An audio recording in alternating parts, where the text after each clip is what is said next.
کہ ہم نے اس گلی میں سیوریج ڈال دیا، اس کا یہ کر دیا، لیکن بغیر تنظیم کے سیوریج ڈالا گیا، بغیر نظم کے سڑکیں بنائی گئی، بغیر ترتیب کے اس سارے سسٹم کو مینیج کیا گیا، جس کی وجہ سے جو ہے وہ آج بھی ہمارے مسائل حل نہیں ہوتے، جوں کہ تم ہیں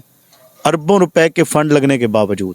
ہمارے شہر کی شکل نہیں بدلی۔ اس کا مطلب تو یہی ہے نا کہ ہمارے مسائل تو جوں کہ تم ہیں۔ سر یہ بتائیں، اگر سر ہم آپ کی پروٹوکول کی بات کریں، جب آپ نکلتے ہیں تو آپ کے پیچھے گاڑیوں کا ایک لشکر ہوتا ہے، ایسا پروٹوکول تو وزیروں کے پاس بھی نہیں ہوتا جیسے پروٹوکول آپ نے رکھا ہے، اس کی کیا وجہ ہے؟ نہیں ایسی تو کوئی بات نہیں، کوئی گاڑیوں کا لشکر نہیں ہوتا، ایک دو گاڑیاں ہی ہوتی ہیں ضرورت کی، اور وہ بھی اس لیے ہوتی ہیں کہ ظاہر سی بات ہے چونکہ میرے والد محترم شہید ہو گئے، پھر میرا بڑا بھائی شہید ہوا، اور پھر ہمیں چونکہ سرکاری طور پر اس بات کا باقاعدہ انٹیمیٹ کیا جاتا ہے، اطلاع ہے کہ آپ کو تھریٹ ہے، اس وجہ سے سیکیورٹی رکھتے ہیں، ورنہ ادروائز اگر مجھ سے کوئی پوچھے کہ میں جنگ میں کیسے پھرنا چاہتا ہوں تو میں یہ چاہتا ہوں کہ میں عام لوگوں کی طرح جنگ میں پھروں،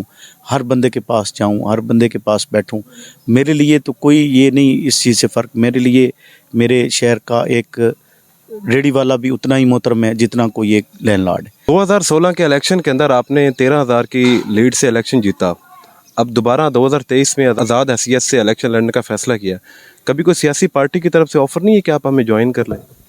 نہیں دیکھیں، سیاسی پارٹیوں کا ایک اپنا نظم ہوتا ہے، ہمارا ایک اپنا نظم ہے، ہمارے ساتھ ایک بہت بڑی لیگیسی ہے میرے والد محترم کی، تو اس لیگیسی کی وجہ سے ہمارا ان پارٹیوں کے ساتھ بہت ساری چیزوں پر جو ہے وہ اس والے سے آپ کہہ لیں کہ اختلاف بھی ہو جاتا ہے، اور دوسرا جس مقصد کے لیے ہم سیاست کرنا چاہتے ہیں کہ ہماری خواہش ہے کہ یار ہم ترقی کریں، اور وہ ہمیں کسی بھی پارٹی میں ابھی تو فی الحال نظر نہیں آ رہا۔ سر یہ بتائیں کہ اگر آپ ایم پی اے بن جاتے ہیں، ایم پی اے بننے کے بعد جنگ میں سب سے جو بڑا میگا پروجیکٹ آپ جنگ کو کون سا دینا چاہیں گے؟ اوورآل جتنے مسائل میں نے آپ کو پہلے بتائے ہیں، ایجوکیشن کا ہے یا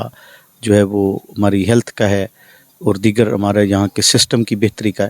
وہ تو ہونے ہی ہیں، وہ تو ان کو تو کیا ہی جانا ہے۔ ایک چیز جو میری ایک ذاتی خواہش ہے وہ یہ ہے کہ ہم جنگ کو صاف ستھرا شہر بنائیں، خوبصورت شہر بنائیں،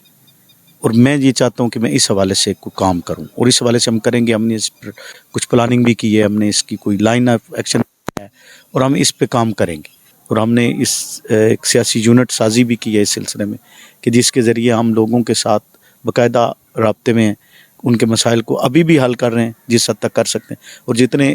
حل ہونے چاہیے اختیارات کے ساتھ وہ انشاءاللہ ہم اس کے بعد کریں گے۔ سر جنگ میں آپ ایک خاص اپنا بہت زیادہ ووٹ بینک رکھتے ہیں، آپ جنگ کے اندر ایم این اے کے پینل سے اگر ہم بات کریں تو کس کو سپورٹ کریں گے؟ نہیں، یہ فیصلہ بھی قبل از وقت ہے، ابھی الیکشن ہی نہیں آیا، الیکشن اگر ایم این اے کا آتا ہے تو اس میں اس وقت دیکھیں گے کہ کس کو کریں گے سپورٹ۔ الیکشن جیت کر حکومت میں بیٹھیں گے یا اپوزیشن میں؟ حکومت میں بیٹھیں گے، ڈیفینیٹ بات ہے، یہ تو فیصلے ظاہر بات ہے اس وقت ہوں گے، ابھی تو حکومت کسی کی پتہ نہیں بنتی ہے، الیکشن ہوتا بھی ہے یا نہیں ہوتا، لیکن یہ تو ڈیفینیٹ بات ہے نا، اگر شہر کے لوگوں کے کام کرنے تو ظاہر سی بات ہے، لیکن یہ ایک تہیہ ہے کہ جس کے ساتھ بیٹھیں گے، جس کے ساتھ وعدہ کریں گے نا، اس کے ساتھ وہ 5 سال گزاریں گے، یہ پکی بات ہے۔ یہ نہیں ہوگا کہ جیسے ہوتا ہے کہ ایک پارٹی اور اس سے دوسری پارٹی اور اس سے تیسری پارٹی، یہ چھلانگے نہیں ماریں گے۔ اس وقت آپ کو پاکستان بھر سے بلکہ پوری دنیا میں اور آپ کے مخصوص جو شہری حلقہ پی پی 126 کے جو امیدوار آپ اس وقت ایم پی اے کے، آپ کو پبلک دیکھ رہی ہے، اینڈ پہ کیا پیغام دینا چاہیں گے آپ؟ میں جنگ کے شہریوں کو اس دفعہ یہ پیغام دینا چاہوں گا کہ وہ اپنا الیکشن کا فیصلہ کرنے سے پہلے وہ ہر کینڈیڈیٹ کو سنیں، ان کو پرکھیں، ان کو جانچیں، اور وہ اگر ان کے معیار پر پورا اترتا ہے تو تب انہیں ووٹ کریں، نہ کہ کسی کے کہنے پر ووٹ کریں، نہ کسی کی مرضی سے کریں، نہ میں کہوں گا کہ نہ پارٹی کی بنیاد پر کریں، حتیٰ کہ مطلب میرے جو ہمارے ہی لوگ ہیں میں ان کو بھی یہی کہوں گا کہ اب کینڈیڈیٹ دیکھیں، کینڈیڈیٹ وہ ہوتا ہے یا آپ کا نمائندہ وہ ہوتا ہے جو آپ کی ایکسیس میں ہونا چاہیے، جس سے آپ مل سکیں،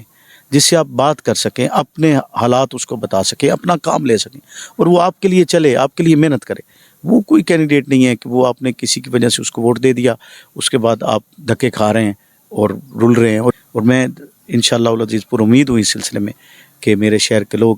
اس دفعہ مجھے پھر وہی محبت دیں گے جو انہوں نے 2016 میں دی تھی، اور میں انشاءاللہ العزیز پچھلی جو وقت گزرا اس میں مجھے وہ موقع میسر نہ آ سکا، ایک وقت قلیل تھا، دوسرا ایک کرپٹ مافیا موجود تھا جس نے 2018 میں میرے خلاف جو ہے نا جی وہ ایک پوری لابی تیار کی، کس لیے کی کہ ان کو خطرہ یہ تھا کہ اگر یہ بندہ دوبارہ منتخب ہوتا ہے ہمارے